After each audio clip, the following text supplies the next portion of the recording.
In the victim selection process, the perpetrator, predator, pedophile is very deliberate, intentional, conniving, and manipulative. All of these traits and characteristics give rise to why, when we catch one for the first time, they have victimized, on average, 32 people. The first step in the stage of the victim selection process is called intent. This is where the perpetrator, predator, pedophile has what we call mens rea, or the mental mindset and understanding of what they're doing, and the intention mentally to seek out a victim to sexually abuse. The other step to intent is called actus reus, and this is a Latin word which means to act. This is where the perpetrator, predator, pedophile is engaged in some sort of conduct or behavior in preparation for the victimization prior to the assault.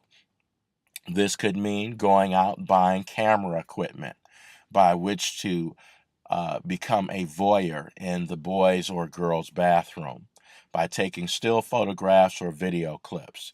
This could mean the perpetrator, predator, pedophile going out buying gifts, t-shirts, and the like that he would use to manipulate a targeted child toward becoming a victim.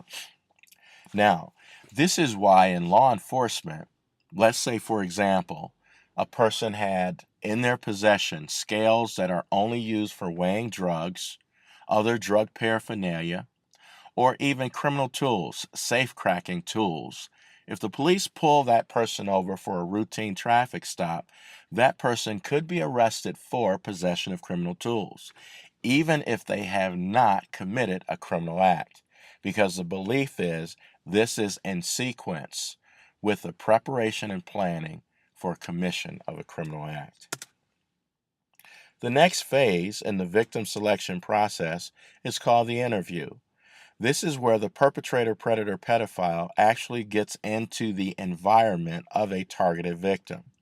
The first type of interview is called silent interview. This is where the perpetrator, predator, pedophile simply goes into an environment where there are children and he's looking for the child that's all alone, that appears to have a low self-esteem, and then he takes that, after acquiring this information through a silent interview, or what we also know as intelligence gathering, to the next phase, which we called overt. This is where the predator will get into the physical space of the targeted victim and do one of two things: offer them something they didn't ask for, or ask them for help.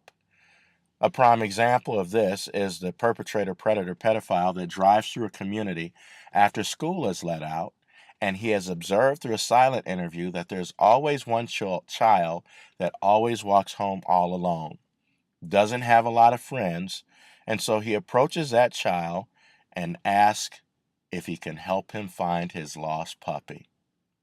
So, that's just an overview. Moving to the next step, once offering or asking for some sort of assistance, the predator seeks to get the victim in a position whereby their options are cut off from stopping the perpetrator from doing what they intend to do.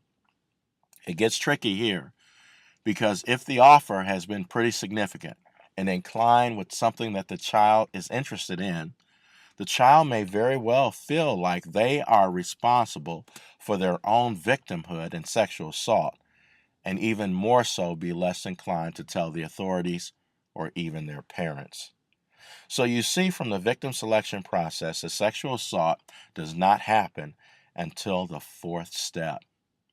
And then the final step of the victim selection process is the reaction, and that is the predator's plan to get away with what they have done, usually by exacting some sort of leverage over the child, some sort of threat, or even continued gratuitous offers for the child that could end should the behavior stop.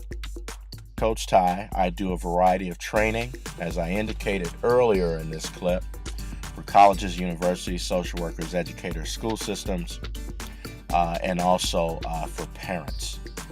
So if you'd like more information, if you'd like an actual presentation, please contact me at my email address, info@coachty.com, or take a look at my website, which is geared primarily for the college audiences and parents, but also know that this is a clip that's freestanding, and I'd be more than happy to send you some actual live clips of actual trainings with audiences that are getting the information that you've got.